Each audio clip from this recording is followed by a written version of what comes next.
ഇന്നത്തെ ദിവസം തന്നെ തുടങ്ങിയത് ഈ ഒരു കവിത വായിച്ചിട്ടാണ് ആലുവ നഗരസഭയിൽ. ആദ്യം തന്നെ നമുക്ക് വഴിയിൽ കുറച്ച് ക്യാമറ സെറ്റ് ചെയ്യണം. ഈ ഒരു കളർ ക്യാമറ ഉണ്ട് നമുക്ക് സെറ്റ് ചെയ്യാൻ പോകുന്നത്. ഈ ക്യാമറയുടെ പ്രത്യേകത എന്ന് പറയുന്നത് ഒരുപാട് ദൂരം കാണാൻ പറ്റും, നല്ല കളറിലും കാണാൻ പറ്റും. അങ്ങനെ കവറിൽ നിന്ന് പൊട്ടിച്ച് കഴിയുമ്പോൾ ക്യാമറ ഇതുപോലെ ഇരിക്കുക. ഈ കാണുന്ന ബോക്സിലാണ് നമുക്ക് സെറ്റ് ചെയ്യേണ്ടത് കേട്ടോ. സാർ ഇത് ബോക്സ് ഒക്കെ സെറ്റ് ചെയ്ത് തുടങ്ങി. ഞാൻ നേരത്തെ ആ ബോക്സിൻ്റെ അടപ്പെല്ലാം ഞാൻ ക്യാമറ സെറ്റ് ചെയ്യുന്നു കേട്ടോ. അങ്ങനെ അവിടുത്തെ വർക്കെല്ലാം കംപ്ലീറ്റ് ചെയ്ത് നമ്മൾ ഒരു ക്യാമറ കൂടെ സെറ്റ് ചെയ്യാനായിട്ട് പോകണം അടുത്ത സ്ഥലത്തേക്ക്. ഇതേ അവിടെയും ഒരു ക്യാമറ സെറ്റ് ചെയ്ത് കഴിഞ്ഞു. അത് കഴിഞ്ഞ് ഹോട്ടൽ ഐശ്വര്യ കയറിയിട്ട് സാർ ഫുഡ് കഴിച്ചു. ഞാൻ ഫുഡ് കൊണ്ടുവന്നിട്ടുണ്ടായിരുന്നു, അതുകൊണ്ട് ഞാനൊരു വടയും കഴിച്ചു, ഒരു പുഴുങ്ങിയ മുട്ടയും കഴിച്ചിട്ട് അടുത്ത സ്ഥലത്തേക്ക് പോയിട്ടോ. അവിടുത്തെ വർക്ക് കഴിഞ്ഞിട്ട് നമ്മൾ നേരെ ചായക്കടയിൽ കയറി ഒരു സർബത്തും പിന്നെ ഒരു പഴംപൊരിയും കഴിച്ചിട്ട് അടുത്ത സ്ഥലത്തോട്ട് പോയി. അടുത്ത സ്ഥലത്ത് ഇത്തിരി കോംപ്ലിക്കേറ്റഡ് ആയിരുന്നു. അവിടെ ഹാർഡ് ഡിസ്ക് അടിച്ച് പോയിട്ടുണ്ട്. ഇനിയിപ്പോൾ ഹാർഡ് ഡിസ്ക് ചേഞ്ച് ചെയ്യണം. അവിടെ എന്ത് ചെയ്തിട്ടും ഒരു രക്ഷയില്ല, അവിടെ റെക്കോർഡിംഗ് ഒന്നും സംഭവിക്കില്ല. അത് കഴിഞ്ഞപ്പോൾ നമ്മളെ വർക്ക് ഫിനിഷ് ആയിട്ടാണ്. അത് കഴിഞ്ഞ് നേരെ ഇവിടെ ഒരു ഇങ്ങനത്തെ ഒരു പെറ്റിനെ വിൽക്കണ ഒരു ഷോപ്പിൽ കയറിയിട്ട് കുറച്ച് മീനിനെ വാങ്ങി. അവിടുത്തെ മീനൊക്കെ കാണാൻ നല്ല അടിപൊളിയാണ് കേട്ടോ.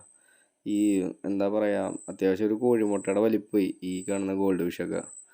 അവിടെ നിന്ന് ഇങ്ങനെ ഞാൻ കുറേ ഫോട്ടോസൊക്കെ എടുത്തു. ഇതേപോലത്തെ മീനുകളുടെയൊക്കെ ഫോട്ടോസൊക്കെ എടുത്തിട്ട് നല്ല അത്യാവശ്യം വലിയ കടയാണ് കേട്ടോ, നല്ല രസം. ആ കടയുടെ ഉള്ളിലോട്ട് പോയി കഴിഞ്ഞാൽ അത്യാവശ്യം കാണാനും പിന്നെ പല പല മീനുകളൊക്കെ ഉണ്ട് കേട്ടോ. അങ്ങനെ നോക്കിക്കൊണ്ടിരിക്കുന്ന സമയത്താണ് ഇത് ഈ ഒരു മീനിന് എൻ്റെ ശ്രദ്ധയിൽപ്പെട്ടത്. ഞാൻ വിചാരിച്ച് മീനിന് കണ്ണില്ല എന്ന്. ശരിക്കും പറഞ്ഞാൽ ആ മീനിന് കണ്ണില്ല.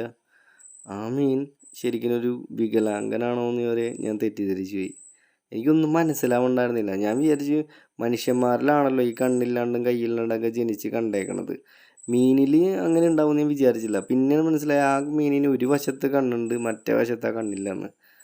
ആ ഒരു വശമായിരുന്നു ഞാൻ ആദ്യം ശ്രദ്ധിച്ചുകൊണ്ടിരുന്നത്. ഞാൻ വിചാരിച്ചു വികലാംഗനായിട്ടുള്ള മീനോ അങ്ങനെ വരെ ചിന്തിച്ചു പോയി. ആദ്യം ഈ മീൻ അനങ്ങണ്ടായിരുന്നില്ല. അടുത്തേക്കൂടെ ഒരുപാട് മീനൊക്കെ പോയാലും ഇതിങ്ങനെ വെറുതെ നിൽക്കുമായിരുന്നു. ഞാൻ വിചാരിച്ച് കണ്ണില്ലാത്തതുകൊണ്ടായിരിക്കും. അങ്ങനെ ആ മീനെ ഞാൻ കുറച്ച് നേരം നോക്കിയിരുന്നു. സാറ് കുറച്ച് മീനൊക്കെ മേടിച്ചു വീട്ടിലേക്ക് കൊണ്ടുപോകാനായിരിക്കും. അപ്പോൾ ഓക്കെ, നമ്മുടെ വീഡിയോയുടെ വൈൻഡപ്പ് ചെയ്യാണ്. അടുത്തൊരു വീഡിയോ കാണുന്നവരെ ബൈ.